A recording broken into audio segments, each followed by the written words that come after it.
Hello and welcome to Let's Be Frank, the home of men's mental health. You join myself, Jack Coward, Mr. Ryan Smith, and a very special guest in Rhys Wynne-Jones. Rhys Wynne-Jones is a cabaret entertainer. He has suffered with mental health, autism, and today he's here to tell us all about his own story. So, guys, check out the VT.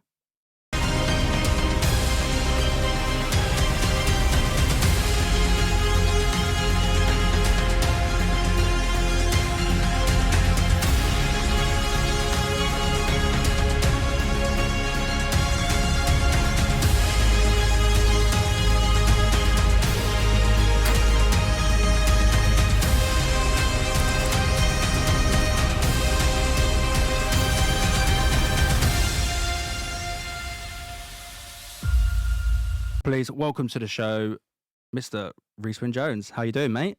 Hey, buddy. Thank you for having me on today. It's great to be here. No, not a problem, mate. Listen, we've been speaking quite a while now. Today is the first time I've been able to actually meet you in person, which is incredible. I know you've got a really good relationship with Ryan, and Relationship, friendship, whatever you want to call it. Straight to the point. I love him. You love him. Absolutely do. But today is all about, us just having that conversation around men's mental health, around autism, and just allowing, the viewers, listeners to really go, do you know what? I can now talk out. So can you tell us a bit more about yourself? Yeah, sure. I started doing entertainment as a hobby, and it used to be an escape for me because I got bullied constantly at home and at school. And when I used to do my piano practice, or I used to go out in the garden playing with lightsabers, I was in my own safe space. It used to be a place where I can just escape from the world around me and create my own world. I didn't think that 20 years on that my own world would be on stage. And I'm now traveling around the UK, performing at different holiday parks, performing at weddings. I took a gamble with the national showcases last year, and I won a UK National Entertainment Award from Keeping It Live Showcase for Best New Act. And it all started There we as go. an escape from bullying and the stuff that I've been suffering, and it's So brilliant. yeah, so there's something I'm going to go in raw straight away. Go for it. What was it you were trying to escape? I was often compared to other kids, mainly by my mother and my father, but my father was a bit more supportive. He saw that I had talents, and especially with my piano, so he used to push that. But my mother suspected I was autistic when I was younger, and I think she was ashamed of it because she never got me help for it. She used to try and hide that fact that I was different from other kids, and she had a really difficult family history with autism. My uncle Chris had really extreme autism. I don't know too much about him because my mum was ostracized from that part of the family. But what I do know is that Uncle Chris was violent with his autism, and he was put into care. So I don't know if that was a reason why my mother kind of gave me a hard time as a kid. She still gives me a hard time today as an adult. We don't talk. It's difficult, but you can't let these difficult things stop you. You got to keep on living. You got to keep on going. You can't let other people's judgments of you or what they think of you stop you from reaching your potential. So what I've been doing is I've been using that fire, that anger that I have, and generate into something positive, something creative, and it just put me deeper into this world that I used as a kid to escape from being bullied. And then I learnt more skills, just kept on learning, and it was just hobbies. It never meant to be a career. And the reason I went into the army in the first place, Ryan, I mean, this is where we met. The reason I went in was to find a family. to find a place where I can be accepted, where I can be loved. It's a hard one. It's first of all, it's incredible and positive how you have used this tough raw emotion essentially and put it into this positive outlook on life, especially everything that's happened. And I can definitely, say that the family you get within the army, within the military, is one like no other. Served 9 years of that, and I've got guys in there and girls in there who are family. Then they're probably more brothers and sisters that to me than what normally family are, because of that bond that you have, and especially with what we went through. But I want to come back on you as a child, if you don't mind. And obviously you had these two different parents essentially growing up. You've got the dad who's really, really supportive. You've got the mum who is kind of fearful, let's say. That's what I'm looking at. It's fearful of, her seeing, her brother, what he'd gone through, and now maybe having that fear factor of, like, I don't want my son to go down the same path. Maybe there's that shielding aspect there. I'm not quite sure. But as a kid growing up, how did you deal with trying to be you at that time with them two different aspects of parents? I spent a lot of time on my own. I spent a lot of time away from my parents. I was either gaming, doing homework, or in my own make believe world, doing my piano, doing my stuff in my back garden. Because I used to do a bit of archery, I used to do a little bit of sports. I did a lot of variety of things as a kid. And the reason I had all these experiences was that I felt safe, like doing things away from other people.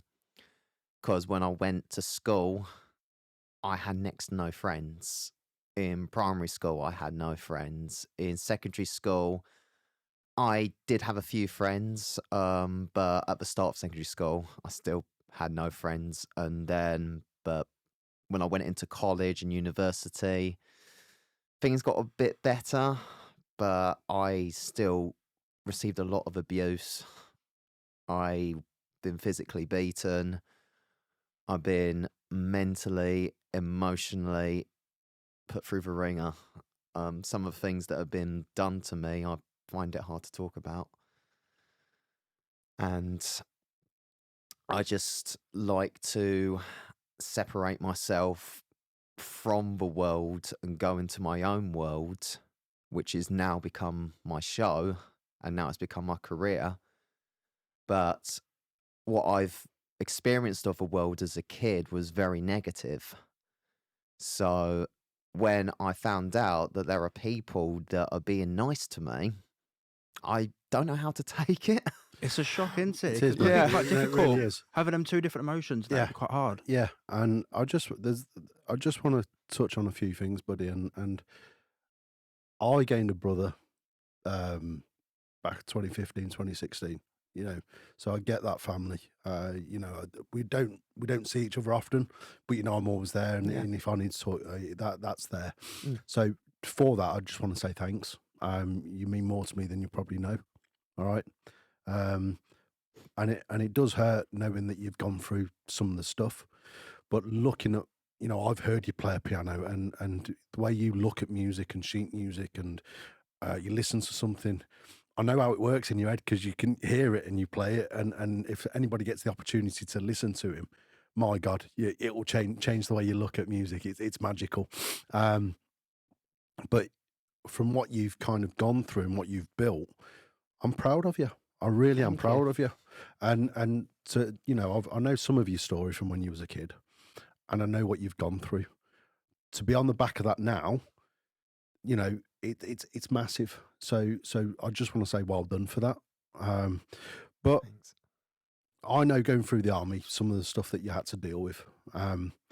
How has that changed the way you look at life now? Because I know you dealt with bullying again in the army. You dealt with, I remember you nearly died from pneumonia. Yeah, that was. I remember you being bedridden and a few other things that went on. But How has that changed your outlook, the way you look at it now? Because I know you was debating whether to go back in, go down the band corps and things like that. But how has that helped now drive you forward?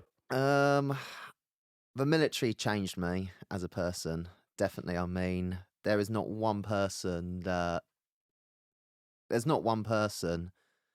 can say the military hadn't changed them, because No, the not a training chance. that you receive in the military, it's not really training. It's like you're broken down as a person and you're built back up into something else. You're built back into a person that is capable of doing things that other human beings can't do. So the military does change you. And even though I have autism, the military did change me. I mean, Good or bad? both. Yeah. Both in good ways and in bad ways. Mostly good ways, because the way You learnt to iron. I learned to iron. That was That's a one good. thing. That's the biggest thing. Learn to Oh, iron. Who taught you that though? I don't know. Who taught me that, actually. Still struggles now. Yeah, it was him. Do you regret it? Do you regret What, learning going to iron? in? Of course he's not gonna learn to iron. to- He's in Do no you creases, regret meeting man. this guy, first of all? I But don't regret secondly- meeting him at all. But do you That's regret going? Leave him hanging out. You're Look. leaving him there. Do you regret at any point going into the army? Because I know with me, obviously I've done 9 years. I come out with PTSD from Afghanistan from operations back in 2013. And a lot of people say to me, do you regret going in? And I have to think about that, because I say, do you know what? I don't regret it, because it's made me the person who I am today. Do I regret getting the PTSD from it? Yes, in a way, but could I have got that from being a civilian and, being, you don't know. So for me, I never regret going in. The last 2 years were horrendous. I just didn't enjoy it. So, but have you ever sat there and thought, you know what, I really regret doing that? Yes, definitely. It depends on the day. And there are good mental health days and bad mental health days. There are days when the pain from the army, the pain from the things I've suffered is always in here. But there's some days where you feel it. And there's some days where you don't feel it, maybe because there's too much going on, maybe because you've got a lot to do, maybe there's a lot to focus on or to work towards. But there are days when things go quiet, like really quiet. And you get this feeling in your heart. And sometimes there's like a stone in the pit of your stomach. It's almost like a flight or flight type of thing, but it's more of a feeling than what goes on in your head. I mean, the words mental health to me perplex me a little, because it's more feeling than what's going on up here.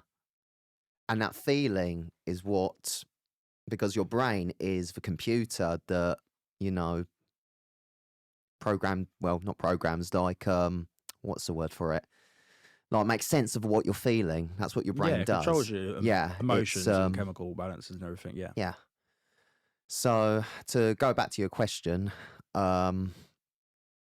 it depends on the day. It's like, on the good days, it's like, yeah, the army gave me self-discipline. It gave me organisation. It gave me, like, a good outlook to deal with things in life that some of my friends... Family and, and a sense of family purpose as well. sometimes. And that route, yeah. I just want to say that it's weird how the army connects you, but it Breaks you. breaks you. But we only know each other through sports massage and event work and stuff like that. And your career far outweighs mine. I mean, I went back for a second time, and that again, would I do it again? Proves it. I went back for a second time. Neither worked out how I wanted it to, which is fine. But how it's brought us two together, I think it is remarkable, and how it's brought us together, I think it is magical. But I just wanted to say that It's the army is a beautiful thing, it's awful as well. and it's awful at the same time. And there'll be a lot of people out there who've had some fantastic opportunities in it. Some people that have not done so well in it. Again, I think that's part of life, and you could have had them same experiences in a civilian job quite easily. Absolutely. But I want to come on to your show, because I know your show at the moment is kind of Nuts. one of the it's nuts. Yeah, That's what I I'll let That's you, one I agree with as well. I'll let you open up with that. But also, I know that it's got a really deep meaning behind it, in a sense that it's there to show families and to show, kids with autism that actually, despite whatever, what you've got going on, you can do what I'm doing. You can achieve great things in life. Mm-hmm. How does your show start? Because it is mental. My show starts with a straitjacket escape in a massive laundry bag. Sounds like Ryan's Saturday night. Yeah. Guilty. And then I do a Siberian chain escape whilst my hands are set on fire.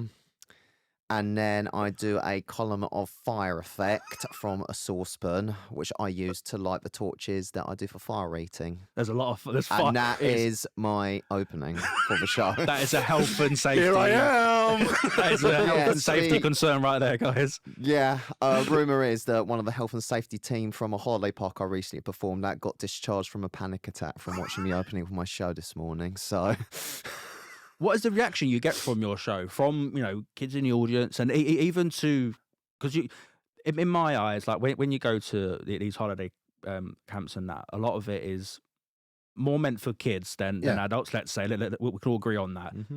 But you must get some fantastic responses from the adults as well for something like that. Yes, definitely. My show's a show of 2 acts.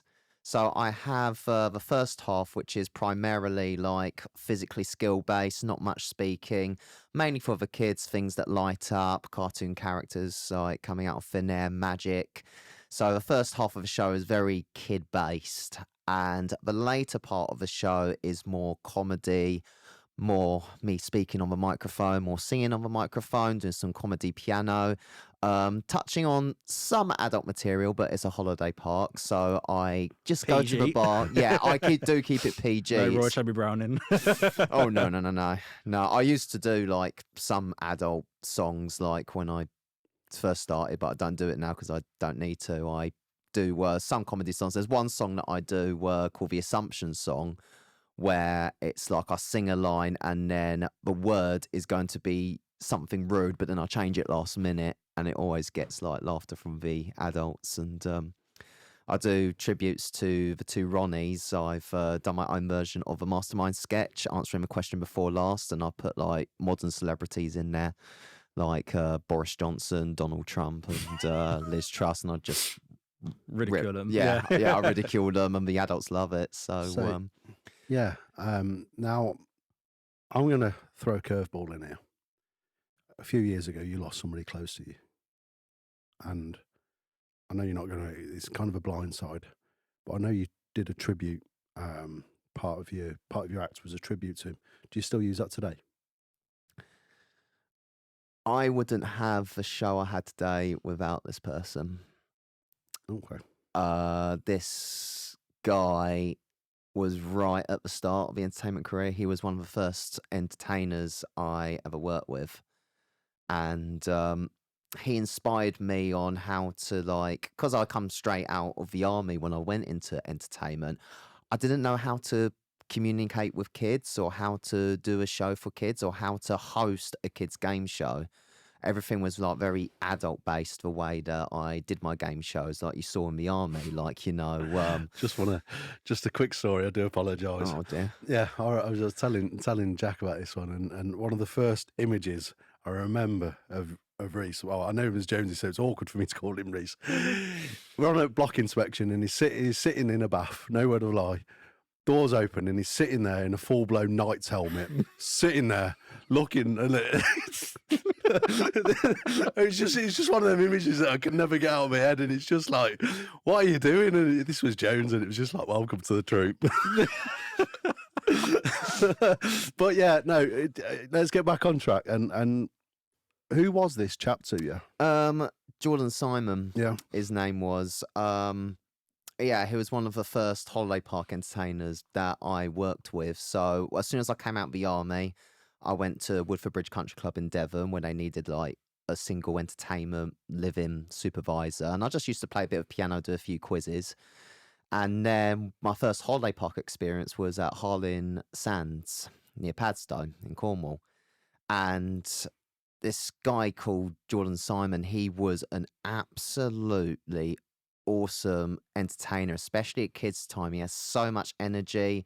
He knew hundreds of party dances, and his story really hit home because he had a heart transplant when he was a kid at Great Ormond Street, and obviously with that, Take your time, mate. Take your yeah, time. obviously with that, what he went through, it did inspire me that if he could go through that much and live his dream, then I could do the same. Then, because my show didn't exist when I met Jordan, I didn't have a show then. I did a little bit of piano and lights, just like as a little filler, but it was never, ever a show. And it was only when I went to my next holiday park, Marley, that a manager says, I love your skills, you need to do a show. And I was like, oh yeah, Jordan Simon said that. So, okay, I'll do my show and I'll put a few piano songs together, do a couple of light shows. And that's all it was, piano and lights. I didn't do any comedy, didn't do any magic, didn't do any fire back then. When I did fire, I wasn't allowed to do it. And from that Thursday night, everybody was like, I've never seen a show like that at a holiday park before. That's amazing. You need to keep going with it. So I thought, right, I've got something here. And for the next 5 years, doing different holiday parks with Park Holidays, John Fowler's, and Base Beats Productions, I was crafting my show with a little bit of help as well from entertainment professionals. Just like I always like to learn from other people, because I like to be myself on stage, but also like to be myself in a way which I can get away with. Yeah. So it's like, you can't, like, I found out quite early on in the creation process that there's a lot of things you cannot do on stage. And yeah, I've got a few stories about that, but that's for another time. But anyway, Oh no, Jordan. we're gonna have them now. We're all No, plenty no. of time. There's a lot of them. There's a lot of them, trust me. But Jordan Simon, I wouldn't have this show without him. He was like right at the start. He inspired me. And when I did the tribute at Steeple Bay Holiday Park last year, that was the last holiday park we ever worked together. And to get back on that stage, knowing the last time I was on that stage was with him, it was... There were so many emotions going through my head. There were so many thoughts going through my head. I mean, I had a lot of people like talk to me because they wanted to see this show. There was a lot of people who loved Jordan. If it weren't for those conversations I had with people who were going to watch the show before I went on stage, I honestly don't think I would have been able to do it. Because it was only when I was there, I was thinking, what am I doing? What am I doing? Am I emotionally strong enough to do this? Because I loved him. I really did love him. I loved him as an entertainer and I loved him as a person. There were times when we didn't get on. That's life, mate. Yeah, there was a lot of times, and especially at the end, we did have a little bit of a bust up, unfortunately. But we always like made it up. We're always, because our friendship is really strong. But you can yeah, see when the raw emotions Mate. that you are kind of bringing to the forefront from the the sadness of the loss, but then also when you talk about him and the memories that you have that come up, you see the joy that it brings to you as well, and it is a massive roller coaster that you've gone through. for the record, I owe him a lot. Mate, I do owe him a lot. Yeah, there were times where we didn't get along, and I would like to say this now, I could have been a better friend to him, especially in the last years. I wasn't that much in contact with him when his condition deteriorated, mainly because I was busy doing my own stuff, but also there was other things going on between me and him. We had a little bit of a falling out and stuff, and you know what, I should have reached out a lot more, and there are times where I feel like I don't deserve the success I'm getting because I should I sh- Take your time, mate. I'm sure he stood behind you right now with his hand on your shoulder saying, Mate, Jonesy, it's okay. I I love you too. I just, I'm not him, all right? But I know where you've come from. I know what you've gone through in life. And knowing you as a person and knowing, your journey, I'm going to speak for him. And I just want you to know you're fucking awesome, all right? You're absolutely awesome. Are we allowed to swear on it? Yeah, you can swear all day long, mate. I don't give a shit. It's our show. Yeah, you do. You've done absolutely brilliant. And as he's just said, I can see him standing there now and saying, "Do you know what? Forget the past. You've made something of it. You've got this. Stand tall. Be proud, and be Jones. Show your Reese's Pieces. Epic. Yeah, Yeah. good on you, man. You're doing a lot more for families that have autistic children than you know. I guarantee that right now. So you've got to look at what you've dealt with, and I know a lot of your story, and I did want to bring that up because I knew it was going to be raw, but not because it was difficult, but because it shows what you've had to deal with. And you have got autism, and you celebrate that you've got autism. And I've seen some of your reviews that you've got. There's going to be kids there that you inspire, that look up and think, do you know what? I'm not that different. Somebody else has got what I've got. Somebody else does what I'm doing. And you bring joy, you bring happiness. How does that actually, when you actually sit down and think about, I've got autism, I've dealt with this, I've dealt with what my mum's thrown at me, I've dealt with other stories that I know about that I'm not going to bring up, but be for another show.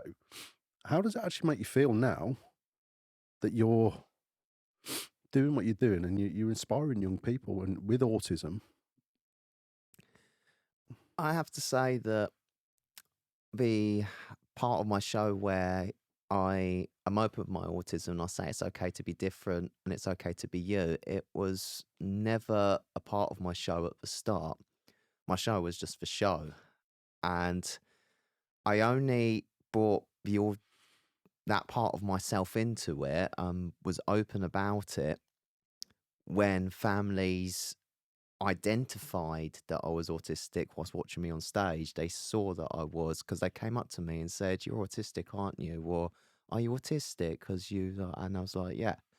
And then that's when they said, "Well, my kid's autistic, and if my kid turned out to be like you, I'd be proud of them." Take that. Take that as your friend that's no longer here. Take that As his message. as his message. Take that and hold on to that and embrace that. That's powerful, mate. That is really powerful.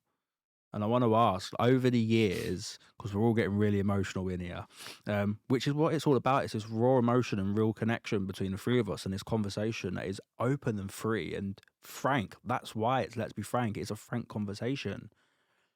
How have you been received over the years by the audience?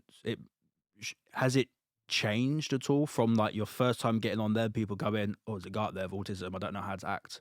I don't know how to like reciprocate him," to now with all the confidence that you've got? Has there been a change? Yeah, I want to add something into that as well. I know you've had some negative feedback saying that you shouldn't do it. Mhm. Yeah, as well as what Jackson and what I've asked. How has it all made you kind of feel? How do you process everything? With difficulty. I'm processing everything because it's a lot.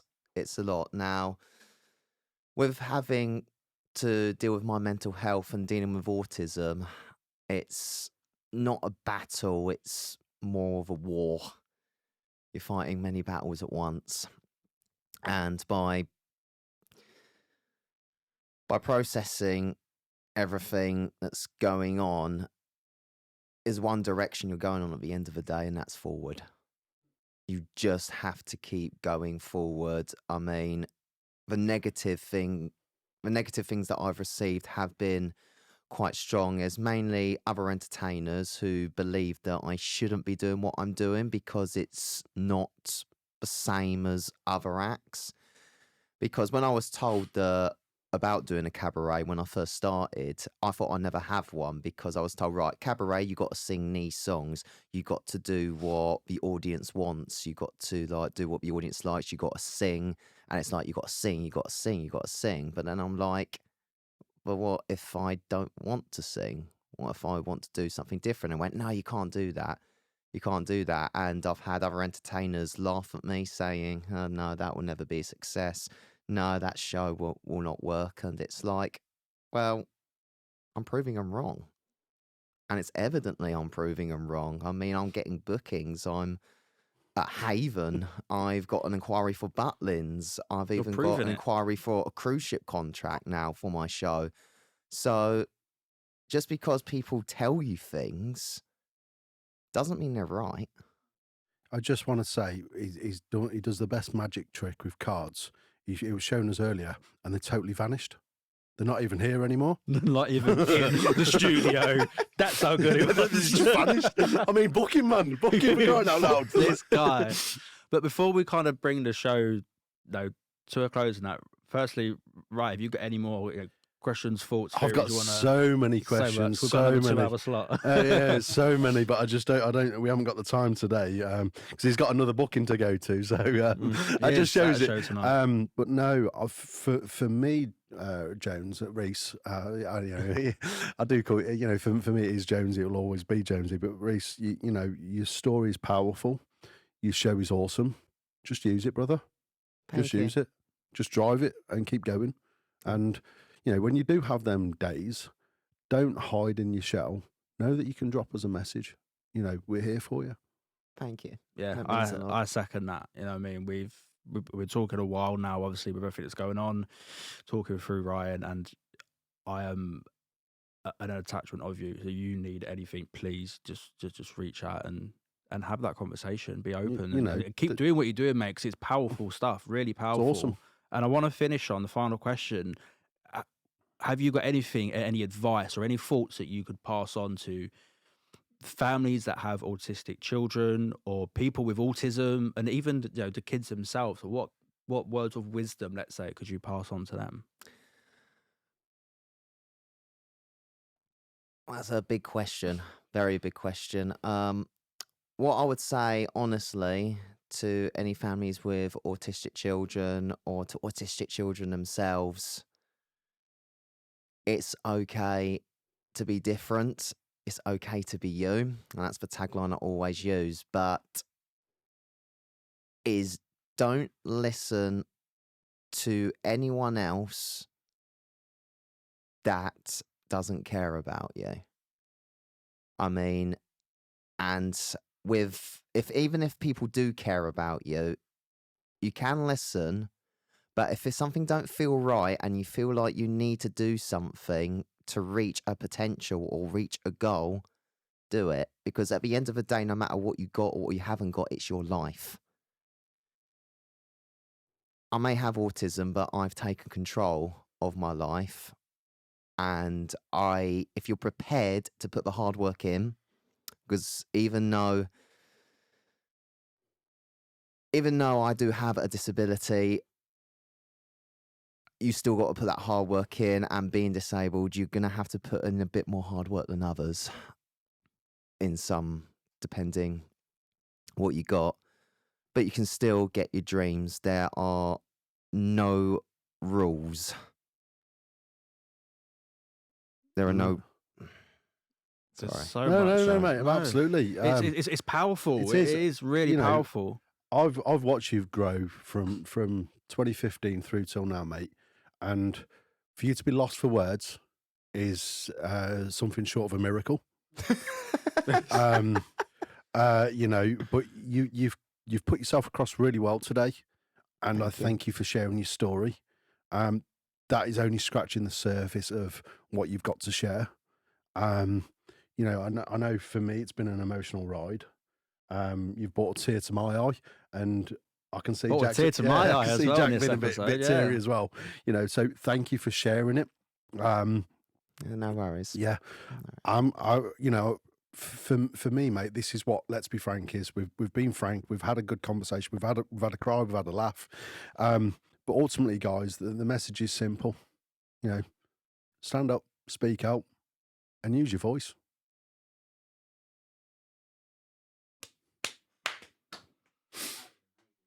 Cool. Cut that there then. That will. I was going to come in with an outro and say like, thank you for coming on that. But You just finished finished that. see, no, you can do the outro. That's So Jonesy. we close the show. No, but that's how we. That's how we do it. That's us. That's good. So that'll work. Yeah, that works. But Brilliant outro. I love that. But great conversation, lads. Really, really good. Well done for being so raw and Yeah. honest and just true. Yeah. it's the first show I've cried on. You cry on everyone. Do you do it in person often? No, this is the No, first that's the first time in one. person. It's always It's different, isn't it? it's always on camera. Yeah. Yeah, it really was. Good mate. We done? Yeah, that's it. Yeah. I need to give you my VT